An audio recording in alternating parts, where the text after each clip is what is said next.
मैत्रिणींनो, तर मी आज बनवणार आहे शंकरपाळ्या. तर ह्या शंकरपाळ्या खव्यासारख्या लागतात. खरंच खव्यासारखी टेस्ट येते ह्या शंकरपाळ्यांनी. तर मी कशा बनवणार आहेत संपूर्ण रेसिपी तुम्ही बघा, अजिबात स्किप करू नका. आणि चॅनल नवीन आहे त्यामुळे सबस्क्राईब करायला विसरू नका. तर इथे मी 1 वाटी तूप, गाईचं तूप आहे, आणि 1 वाटी दूध घेतले, मिक्स करून घेतले कोमट करून. कोमटच आहे, जास्त काही गरम केलं नाही. तरी ते आपल्याला पाण्याचा अजिबात वापर करायचा नाही. दुधामध्ये आणि तुपामध्येच ह्या शंकरपाळ्या आपल्याला बनवायच्या आहेत. तर त्यानंतर मी इथे साखर पण टाकली होती, पण ते जरा स्किप झालं माझ्याकडनं. त्यामुळे 1 वाटी मी साखर त्यात घातलेली आहे आणि ती वितळून घेतली आहे. जेव्हा ते तूप आणि दूध थंड झालं तेव्हा मी साखर घातली आणि वितळून घेतलं होतं. तर ते जरा स्किप झालं माझ्याकडनं. तर त्यानंतर इथे मैदा चाळून घेतला आहे आणि त्यामध्ये थोडंसं मीठ घातलं आहे. आणि हे मिश्रण आता ह्यामध्ये मी ओतून घेणार आहे. आणि कसं मळायचं आहे मी तुम्हाला ते दाखवते, तर व्हिडिओ अजिबात स्किप करू नका तुम्ही. तर आखाड महिना आहे त्यामुळे ठरवलं चला काहीतरी आपण बनवू. त्यामुळे मी शंकरपाळ्या बनवायचं ठरवलं. घरात मैदा शिल्लक होता.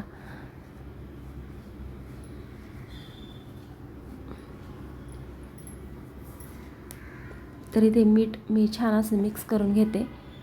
आणि ही साखर, तूप आणि दूध 1-1 वाटी घेतलेलं आहे समप्रमाणात. आता हे मिश्रण मी ह्याच्यामध्ये ओतून घेते. मैदा मी 4 वाटी मैदा घेतलेला आहे आणि ह्या 4 वाटी मैद्याला एवढं मिश्रण पुरेसं आहे. आणि ज्या वाटीने मी साखर घेतली त्याच वाटीचं प्रमाण आहे 4 वाटी मैद्याचं. त्यामुळे तुम्ही कोणतीही वाटी मापाला घेऊ शकता. आणि त्याच वाटीने तूप आणि दूध हे मिश्रण तुम्ही घेऊ शकता. तरी ते छान असं हाताने चोळून मी ते मळून घेते.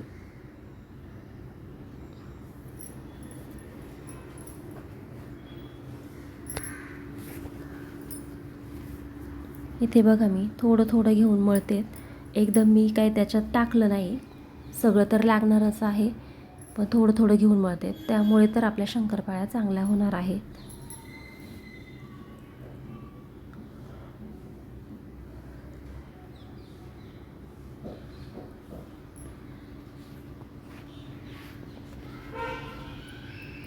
आणि पाण्याचा वापर अजिबात करायचा नाही. पाण्याने काय होतं, कडक होतात शंकरपाळ्या, आणि दुधाने खूप छान होतात.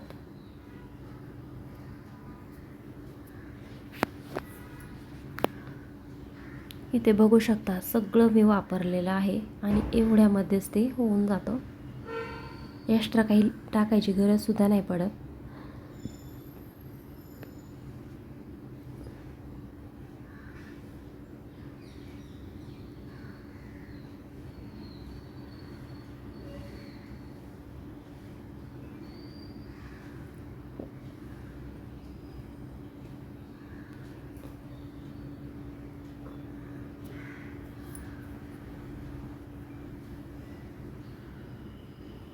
आणि हे आपल्याला चपातीच्या पिठासारखं नाही मळायचं.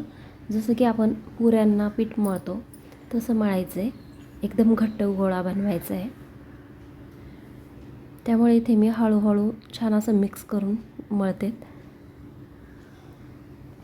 चपातीचं पीठ कसं पटकन मळून होतं तसं ह्या पिठाला थोडा वेळ लागतो, कारण ह्याच्या कुठेही गुठळ्या वगैरे झाल्या नाही पाहिजे.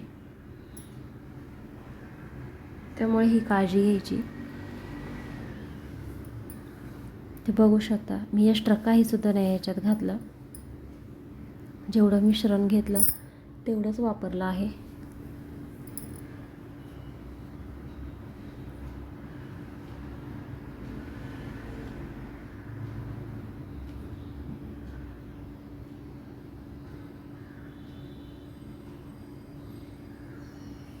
आणि मैत्रिणींनो, माझा अजून एक दुसरा चॅनल आहे. तर त्या चॅनलचं नाव आहे Kalyani's God's word. Kalyani's God's word. तर हा चॅनल आहे माझा, तर त्या चॅनलवरती पण जाऊन तुम्ही व्हिडिओ बघू शकता.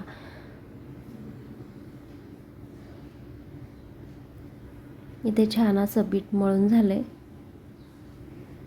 जसं आपण पुऱ्यांना मळतो सेम तसंच मळलं आहे मी. आता याला जास्त वेळ पण नाही झाकून ठेवलं तरी पण चालतं. लगेच जरी लाटायला घेतलं तरी पण चालतं, किंवा तुम्हाला दुसरं कोणतं काम असेल तर तुम्ही हे झाकून ठेवू शकता आणि नंतर लाटू शकता. असं काही नाही आहे याचं. तर मला वेळ होता त्यामुळे मी लगेचच लाटायला घेतले. आणि हे चपातीसारखं नाही लाटायचं, थोडंसं जाडसर लाटायचं आहे. आणि जेव्हा हे लाटतो तेव्हा ह्याला चिरा पडतात, तर हे साहजिकच आहे. असंच पीठ मळायचं असतं तेव्हाच आपल्या शंकरपाळ्या चांगल्या होतात. म्हातारी माणसंसुद्धा खाऊ शकतात अशा शंकरपाळ्या बनतात, तोंडात टाकताच विरघळणाऱ्या.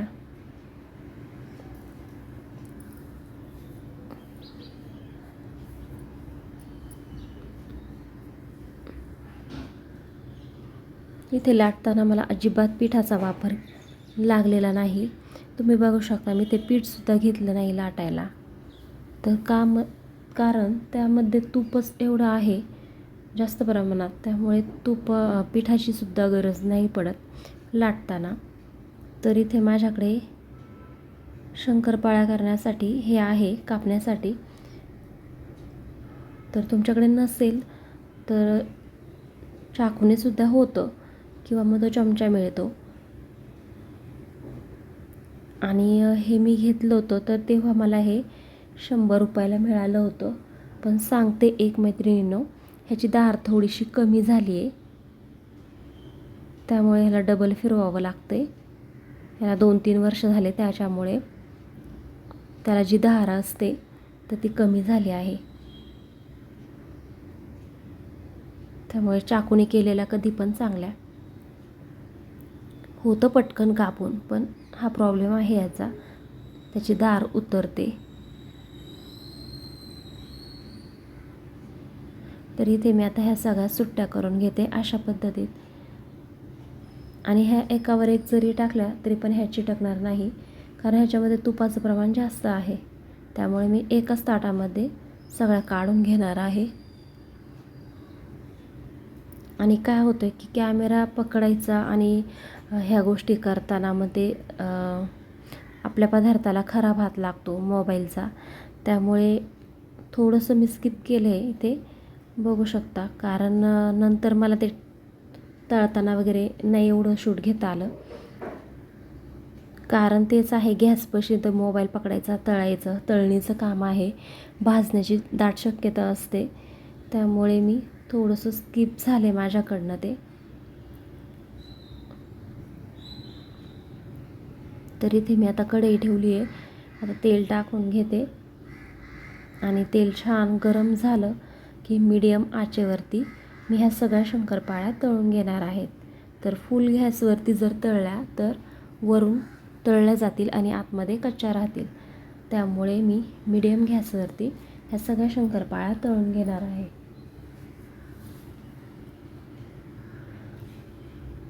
तर बाहेर पाऊस पडत असल्यावर असं आपल्याला काहीतरी बनवावं वाटतं आणि मुलांना खाऊ घालावं वाटतं. त्यामुळे मी निर्णय घेतला, चला आपण शंकरपाळ्या बनवू.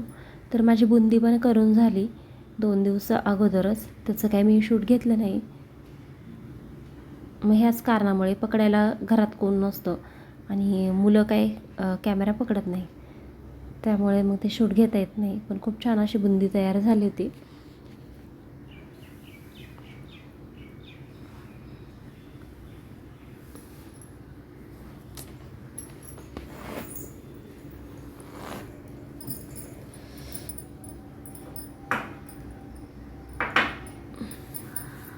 तर इथे थोड्या शंकरपाळ्या मी त्यात घालून घेते तेलामध्ये. आणि जरा वेळ थांबायचे, लगेच काय त्या शंकरपाळ्या हलवायच्या नाही, तर भुगा होतो. थोड्या त्याला तळून द्यायच्यात.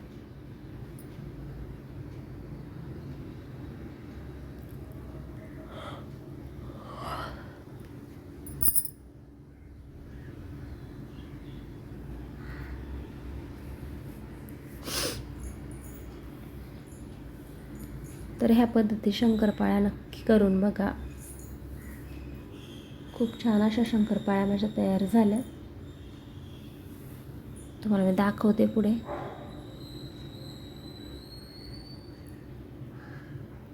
आणि तळायला खूप जास्त वेळ लागतो.